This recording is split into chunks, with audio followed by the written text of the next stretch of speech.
Iya. Sebetulnya boleh nggak kita panggil Gus Dejo? Aja gitu ya. Atau mau dengar? Cuma belum dengar kali ya. Langkah itu musik. Jadi law firm. Oh gitu. Jadi apa lawyer. Law firm. Jadi di Jakarta ya? Saya dulu sekolah di Jakarta, kemudian Hukum. Kuliah di Jakarta. Oke. Sekolah di FAUI, di Fakultas Hukum UI saat itu. Kemudian lulus 2019, sempat berkarir menjadi konsultan hukum. Tapi kebetulan harus pensiun dini. Pensiun dini, kemudian tentunya melanjutkan Bapak ya. Iya. Almarhum Bapak, saya meneruskan jadi Bapak yang ke-9. Iya. Jadi saya kemudian melanjutkan menjadi Mangkunegara yang ke-10. Ya.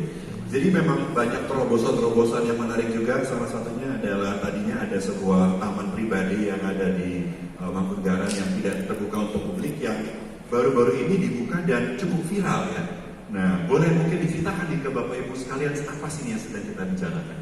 Betul, jadi sebetulnya ya kita sebagai anak muda ini kan kita punya tugas yang cukup menyenangkan ya, tanggung jawab yang besar, tapi sangat menyenangkan sebetulnya karena bagaimana bisa menjembatani antara sesuatu yang sifatnya masa lalu, yang sifatnya sudah sangat tua ya gitu ya, tapi kita coba untuk bisa jembatani ke anak-anak muda. Jadi sebetulnya apa yang kita lakukan di Mangkunegaran itu sebetulnya bukan sesuatu yang sulit gitu ya. Kita hanya menemukan kembali apa yang sudah pernah ada, kita hidupkan kembali dan kita kemas secara kontekstual dengan hari ini. Nah ini seperti taman ini mas sebetulnya. Iya, Pracima tuh ini. Jadi Taman Pracima ini sebetulnya adalah suatu taman yang terinspirasi dari era yang menurut saya sebetulnya. Dari era Mangkunegara ke-6 dan ke-7. Ke-6 dan ke-7. Betul. Jadi ini taman yang desainnya sebetulnya bukan desain baru. Iya. Justru kita hidupkan kembali sebetulnya. Dan ini memang untungnya tentunya masih tersimpan di desain blueprint aslinya di perpustakaan kami yang kemudian kita kemas kembali dengan cara yang seperti hari ini dan kita fungsikan dengan fungsi yang hari ini gitu. Seperti saat ini tentu untuk kegiatan kuliner, kegiatan seni budaya, kegiatan event dan sebagainya kita adakan di Pracima. Tapi ini sebetulnya bukan sesuatu yang baru. Iya. Tapi ya kita coba untuk kemas dengan cara yang kontekstual dengan kondisi hari ini.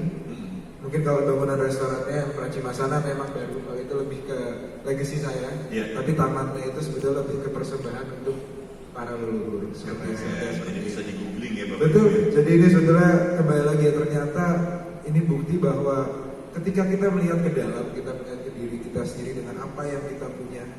Dan Indonesia ini sangat kaya dengan kebudayaannya, keberagamannya. Ternyata itu sangat luar biasa. Dan ketika kita bisa kemas dengan cara yang baik, dengan cara yang kita maksimalkan dengan tentu perkembangan zaman, ternyata bisa menjadi suatu karya yang bagus gitu mas. Tapi Kanjeng Gusti boleh tanya nggak? Maksudnya ketika melakukan hal-hal yang seperti itu gitu, ya termasuk menambah elemen kekinian dengan restoran dan lain-lain, ada pertentangan nggak ya? Atau ya maksudnya ada yang atau semua orang langsung oke keren Kanjeng Gusti. karena raja yang ngomong gitu. Tapi sebetulnya kan dalam perbedaan pendapat itu dinamika yang biasa dong Iya, ya. betul. Terjadi nggak? Ya menurut saya pro kontra itu biasa aja. Segala sesuatu itu kan pasti ada pro dan kontranya, itu udah pasti. Tinggal bagaimana kita bisa punya suatu keyakinan, kita bisa suatu dan kembali lagi ke niatnya. Niat, dan ketika niatnya baik, kita punya suatu pemikiran yang baik, pasti juga akan terpancar juga. Saya yakin itu. Getarannya apa?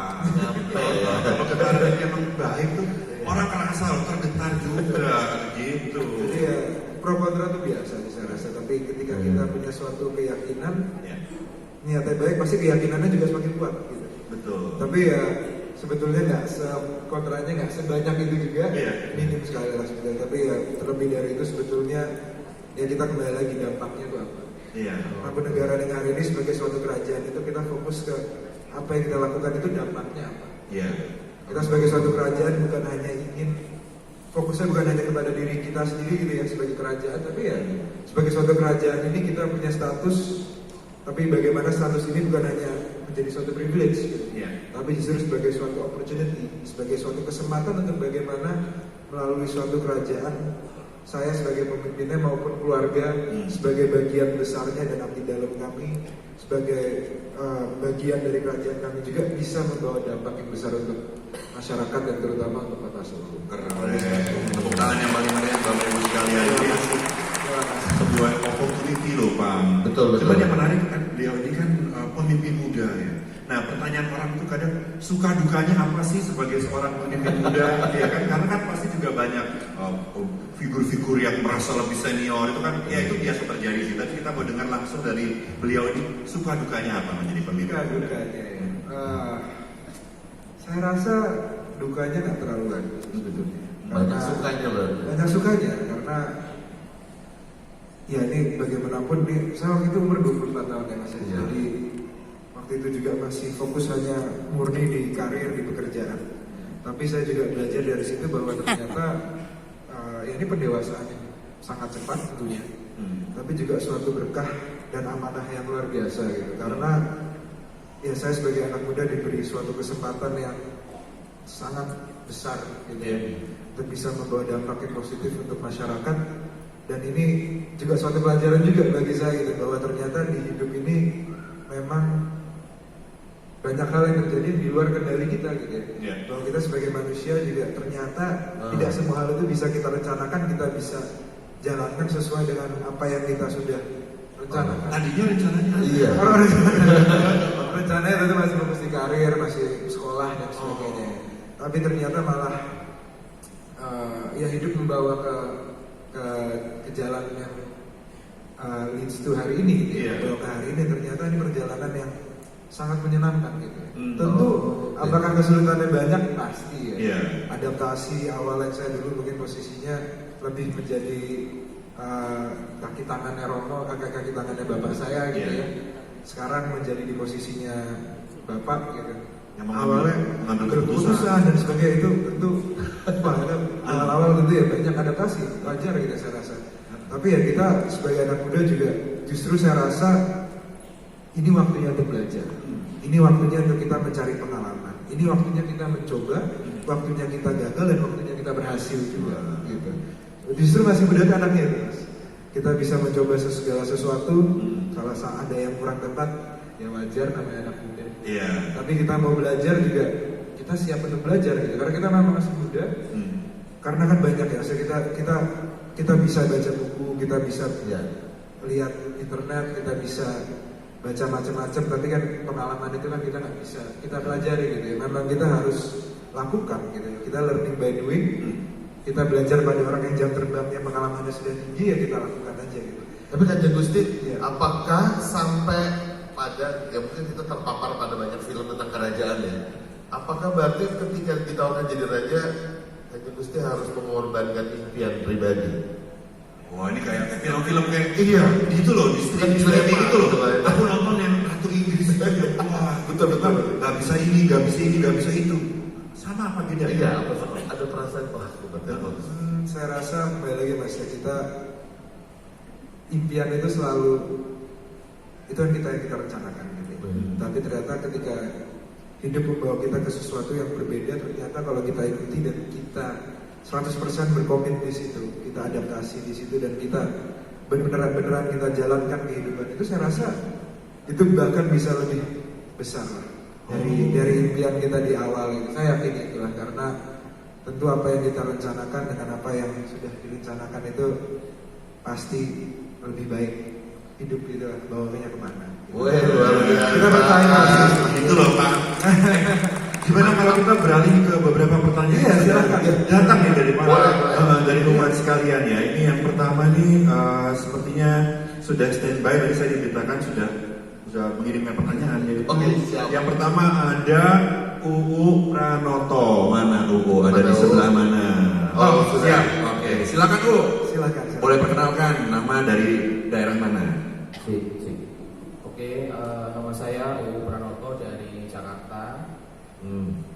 Sebelumnya selamat siang dulu kepada Kanjeng Gusti, pada moderator dan Bapak Ibu sekalian dan teman-teman. Ya. Ya Mas. Ya silakan. Oh iya.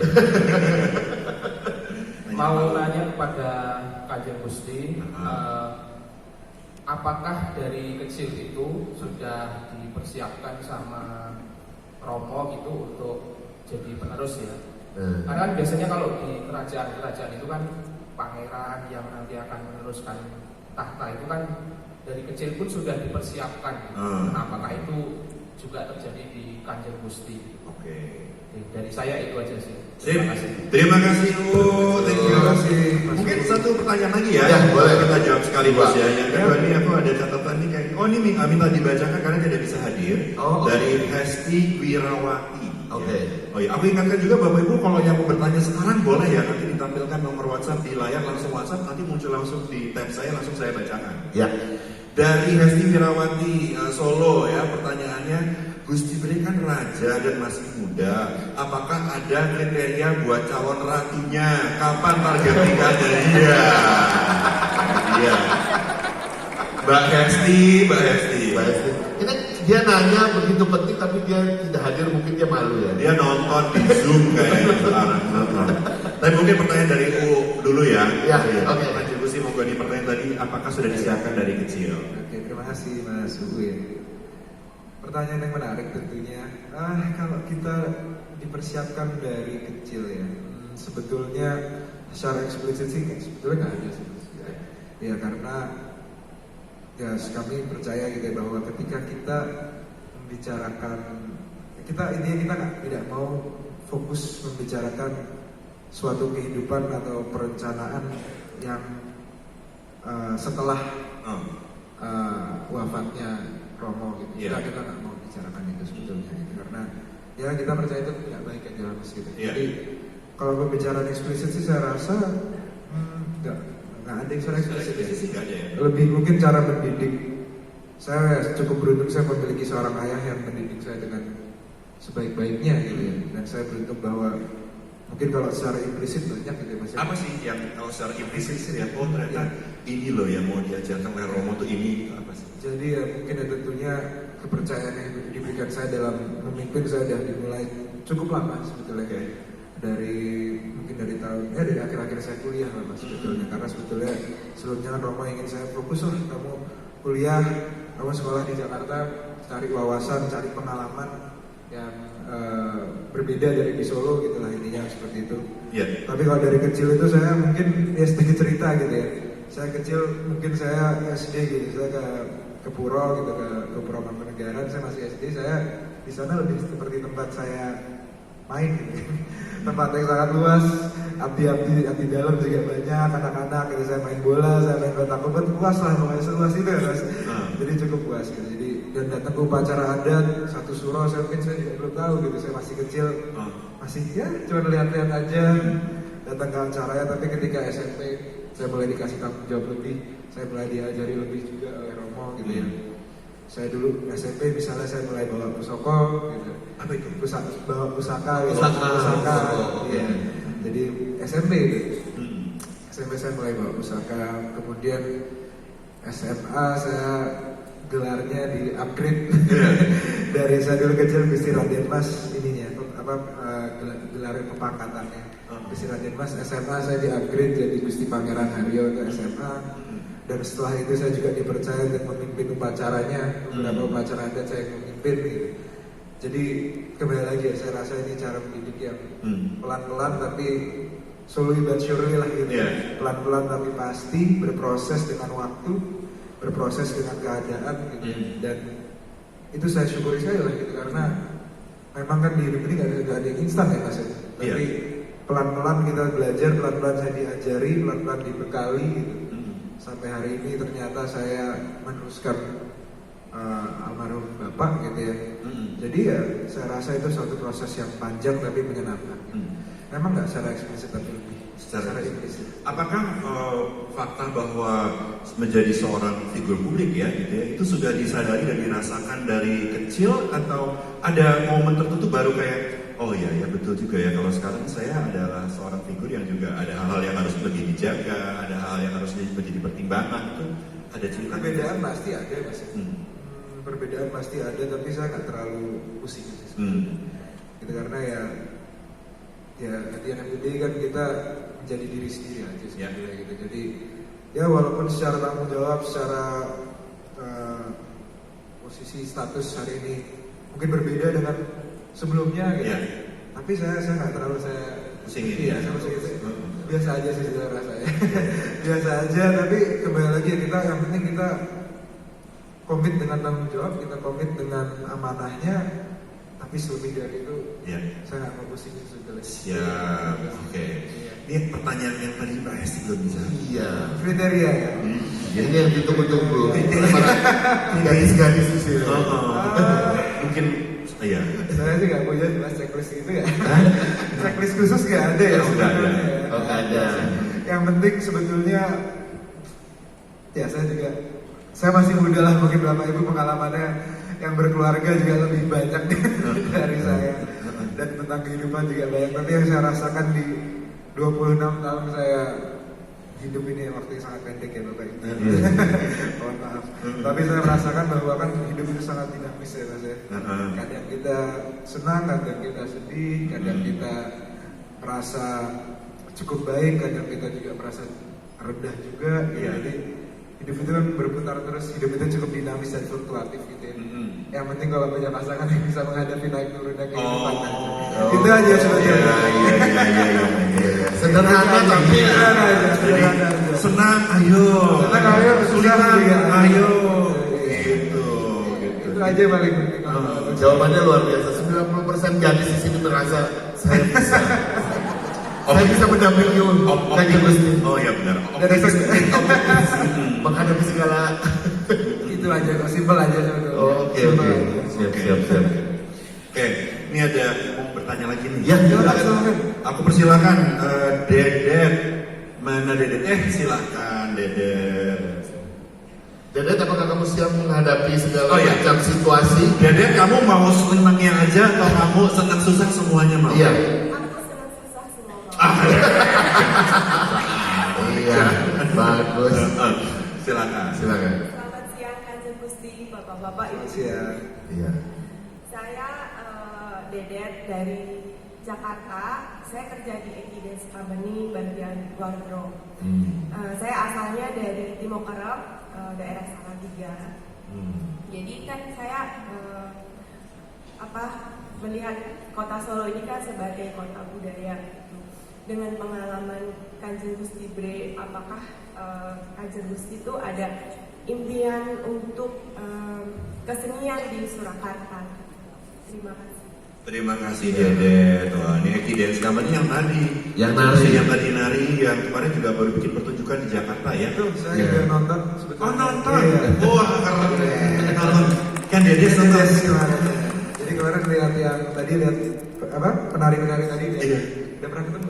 Udah pernah ketemu. Udah pernah ketemu. Gitu. 2 minggu lalu ya Mas itu ya? 2 minggu lalu atau minggu lalu ya? Minggu lalu. Minggu lalu. Berarti emang udah ada jodoh berjumpa nih kita Iya. sebenarnya. Gitu ya. Oke. Siap. Mau langsung Iya. Saya jawab dulu aja Mas. Boleh monggo. Terima kasih Mbak Dede pertanyaannya. Kesenian itu tentu pasti kami di Mangkunegaran sebagai salah satu pusat budaya dan wadah kebudayaan di Kota Solo itu tentu salah satu yang paling penting gitu, bahwa kesenian ini kan seni budaya hari ini kan menjadi ujung tombak dari pelestarian dan itu pengembangan dari budaya yang kita miliki gitu. Kalau di Mangkunegaran sendiri tentu kesenian yang kami bina hari ini tentu masih lumayan beragam sebetulnya, dari tarian, pedalangan dan juga karawitan. Itu masih kita bina secara in-house. Tarian pun juga ada cabangnya lagi sebetulnya. Jadi kita ada yang tarian yang lebih tarian Jawa yang umum gitu ya. Dan ini range usianya juga menarik sebetulnya, dari SD sampai ya lebih tua gitu ya. Jadi beragam sekali gitu. Kenapa kita melakukan ini? Karena ya kita percaya bahwa pendidikan ini menjadi sarana yang sangat penting gitu, untuk bagaimana kebudayaan itu terus lestari dan regenerasinya terus berjalan. Makanya kita mempunyai wadah kebudayaan di dalam bentuk pendidikan gitu. Karena disitulah knowledge-nya bisa turun-temurun, knowledge-nya bisa terus hidup dan bisa terus berkembang gitu. Dan kalau yang meneruskan itu harus semudah mungkin, lebih mudah lagi supaya regenerasinya berjalan. Kita juga punya sanggar tari yang untuk tarian Jawa khusus khas tarian Mangkunegaran itu juga ada, dan juga ada yang modern. Jadi variatif sekali. Kakak saya sendiri juga, Gusti Pondra juga punya sanggar tari yang tari modern juga. Jadi memang kesenian itu bisa dibilang core kita lah gitu. Pedalangan pun sama, pendidikannya ada di PDMN kita sebutnya, di Pedalangan Mangkunegaran kita juga ada karawitan. Jadi untuk kesenian sendiri memang itu program yang kami terus lakukan. Kita buat karya baru. Bahkan sebenarnya malam ini kita juga ada rekaman karya musik baru malam ini. Itu kita kolaborasi dengan salah satu seniman karawitan di Kota Solo gitu. Karena apa yang kita jadikan Mangkunegaran hari ini tuh Mangkunegaran jadi suatu wadah yang apa ya? Kita inginnya Mangkunegaran itu menjadi tempat berkumpulnya para seniman gitu. Dan sebagai suatu wadah bagi seniman, jadi seniman mau berkarya, berkaryalah di Mangkunegaran. Seniman mau berkembang, mau berkolaborasi dengan kami di Mangkunegaran, kita lakukan gitu. Karena sebagai suatu kerajaan kita ingin bisa saling mengenal satu sama lain, karena kita percayai bahwa kebudayaan ini adalah milik kita bersama. Bukan hanya milik Mangkunegaran, bukan hanya milik kelompok tertentu, tapi kebudayaan Jawa ini, maksudnya kita dalam konteks kebudayaan Jawa ya tentunya. Kebudayaan Jawa ini milik kita bersama, kita rawat bersama, kita sekuyung bersama, kita berkarya bersama, dan Mangkunegaran adalah tempatnya. Gitu. Jadi kesenian itu sangat penting sebagai ujung tombak pelestarian kami, dan tentunya jika seniman-seniman ingin berkarya di kami, kita berkarya bersama. Karena kebersamaan itu ya fondasi kita lah. Kalau bukan kita sama-sama, semakin kita rame-rame, semakin kita bersenang-senang bersama-sama, pasti kebudayaannya juga akan semakin kuat. Iya. Wah, jadi kan kolaborasi kan?